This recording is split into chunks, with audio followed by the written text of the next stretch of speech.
Don't leave me hanging. It's go time. Hey everybody, this is Josh, and here we have Game 4 in a best-of-7 series show match between Root QXE, he is the red Terran in the top right of Delta Quadrant, and Liquid TLO, the purple Terran in the top left. Both of these players played extremely solidly in the first 3 games of this series. QXE actually was a blue Terran all 3 of those, so now he switched to red purely to confuse me, and TLO, of course, thank goodness he stayed purple, or my head would be just spinning right now. But anyway, obviously TLO plays Zerg now, but he did play Terran as his main back when the series was played in patch 1.1.1. I believe it was mid-October. The series is a bit old, yes, but if you haven't seen it before, it's still a very good series, and it's a whole best-of-7 show match series, which I rarely get to cast. Usually it's best-of-3, almost always best-of-3 from the StarCraft 2 All-Stars Invitational, and not GSL, because those replays never get released, but Intel Extreme Masters is very good about releasing replays. MLG, almost all of those are just BO3 series. Occasionally I'll get a BO5, but BO7, rare treat, especially TVT. I have not cast a TVT in a long time. Some people get sick of it. I think I really actually enjoy watching multiple games of TVT because it really shows the variety that you'll see in these Terran players play. TLO, of course, known for being very creative. QXE known more as just a solid player with lots of good pressure techniques, medevacs, and things like that. QXE actually is up in this series 2-1. If you have not watched the first 3 games, you might as well go do it now, even if you know the results. But you don't know who won which map, so there you go. Anyway, QXE yet again scouting the correct direction first. TLO just a little bit behind on that, but they are going to see nothing extraordinary out of their opponents. Both players doing the exact same thing as each other. Actually, it looks like QXE is going to get a Marine out just a little tiny bit faster than TLO. And other than that, I expect to see pretty much similar builds to what we saw in the past. QXE seems to be opting for the 1-1-1 build quite a lot. TLO actually a big fan of Ghost play, so he might be getting another Ghost Academy very quickly. We'll see what he does now that this orbital command is complete. That's when all the options open up. He can get a second gas, he can get a factory right now. He's got 100 gas ready to go, and there does go the factory for TLO. A Tech Lab coming quickly for QXE, spending the first gas, and then a second barracks. No factory for him. He's saving up some gas for heavy infantry, it looks like. And TLO going to be going the tech route. TLO actually seems to be a fan of more tech. QXE seems to be a fan of more units, and it usually works out for him unless the positioning is just so good that he actually can't do much about it, like in Game 1 on Metalopolis. TLO was at a huge unit disadvantage, but the excellent splash from the siege tanks being positioned outside of QXE's natural basically was too much for him to break. QXE is getting a second gas now, though, so he might be going all the way up to 4 racks, or going to be adding on a factory and a starport just a little bit later than TLO, opting for more Marines and Marauders early in the game.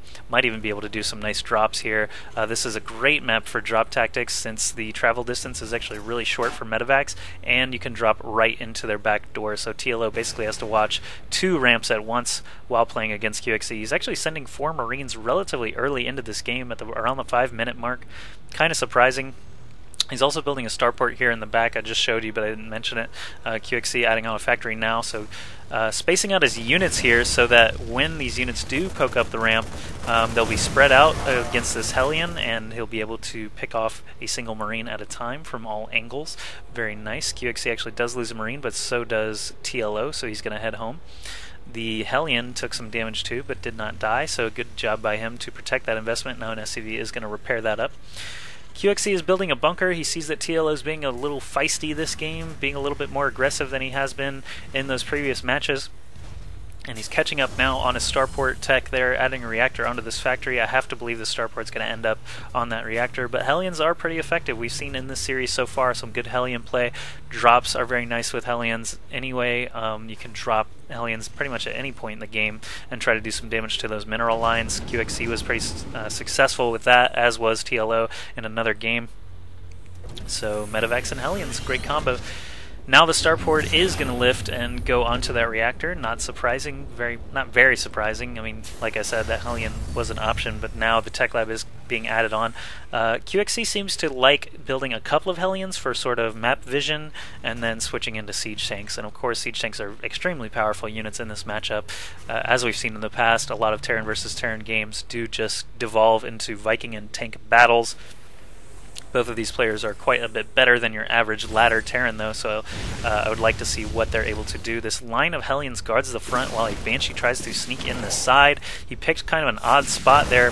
Unless his intention was to try and pick off some Marines, he did get one, but Stim was already finished. I don't know if TLO is banking on that. QXC actually got Stim pretty late in a couple of those first few games, and no real reason for him to poke into the Marines. He could have just gone all the way back to the SCVs there, but I don't know.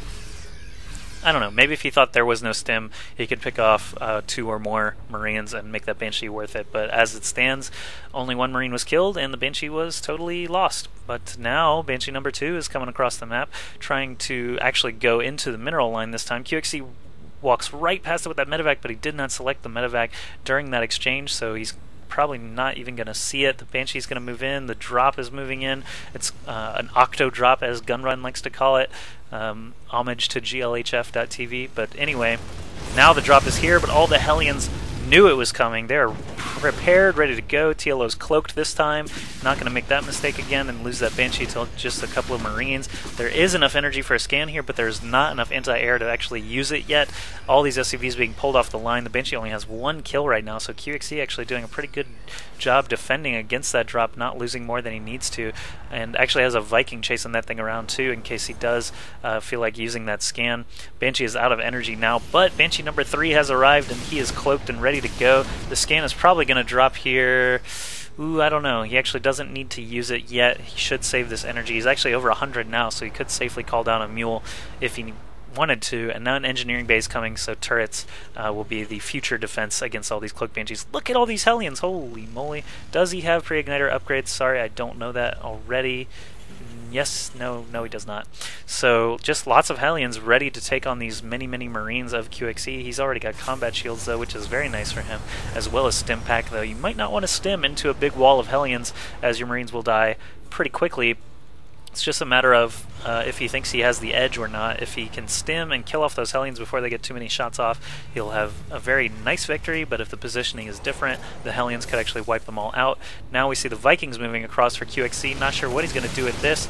Looks like TLO is breaking down this destructible debris, so QXC is going to see this all. He might even get a medevac kill here for free. Only 1 more shot, but the Marines halt and try to chase away these Vikings. Now QXC sees that there is a command center here at the natural for TLO. Just looping around with these Vikings, seeing as much as he can before these Marines reappear. This Hellion line still just blocking QXC's front here. There is a Banshee here, and a scan is dropped. He's off by himself, no Marines there to support, so the Vikings do kill him off pretty easily and float on home. Actually, might even get a little bit more scouting information. No, it looks like he is just going to continue bouncing from the natural into the main, into that back area, just to see what's going on, make sure that destructible debris isn't going down without him knowing about it. Hellion wall still going there. TLO is actually recalling them now back home, leaving just a single Hellion to watch for any kind of movement out of QXC's base. TLO has siege tech. He's got tanks rolling out now out of this tech lab factory. He's got an engineering bay up. Don't see any turrets. Actually, there's one constructing right now. Nothing in the back here still. Another Banshee coming out. These Vikings are going to go ahead and come on home for QXC. QXC's been building an army in the meantime, though. He's up to 85 supply. If we check income real quick, TLO is ahead on minerals, as can be expected with that extra base. QXC is now expanding on his own, and not too far behind in the worker count either. Siege Tech nearly finished for QXC as well. Like I said earlier, he does like tanks, and of course every Terran should in this matchup. Banshee shows up now, has quite a lot of energy for some cloak action, but it looks like TLO is going to be a little bit slow on the trigger. A Raven is now out for QXC as well. No longer needs to save so much energy for scans with that Raven on the field. He might even get a second Raven just to have more coverage. Instead, it looks like he's just going to stick one Raven right there in with his Air Force. All these Vikings will be able to defend it. Of course, Point Defense Drone does a good job of defending it as well. And TLO, not sure what he's doing, sending Banshees all over the map, sending Hellions, looking for expansions here by QXC. QXC doesn't really see a whole lot going on. He hasn't got a ton of scouting information recently. Not going to see these 2 extra starports coming. I don't know what TLO's angle is here with these extra starports. Maybe he will enjoy building some battlecruisers. TLO actually doing a Hellion drop now. I mentioned that earlier as a possibility, as both players actually did it at one point or another in this game. But the sensor tower right here, prepared to see the drop, but no units are in the vicinity. These 4 Hellions might score a lot of SCV kills here. We'll have to see. There goes 1 SCV. Now the refinery's under attack, but TLO realizes he's not going to catch those before these Marines catch him, so he gets on out of there. QXC's doing his own drop here at the main. It looks like TLO was able to pull all his SCVs to safety. He may have gotten 1 or 2 kills, but QXC not really doing much now. He's going to lose all these units. He's not really microing. He's paying attention elsewhere, but this medevac will escape unscathed. And this Air Force still just floating around, keeping on Banshee patrol, medevac patrol, making sure no drops are going on. This Hellion's still searching for hidden bases, but QXC's got one right here in front of his base, just like TLO does.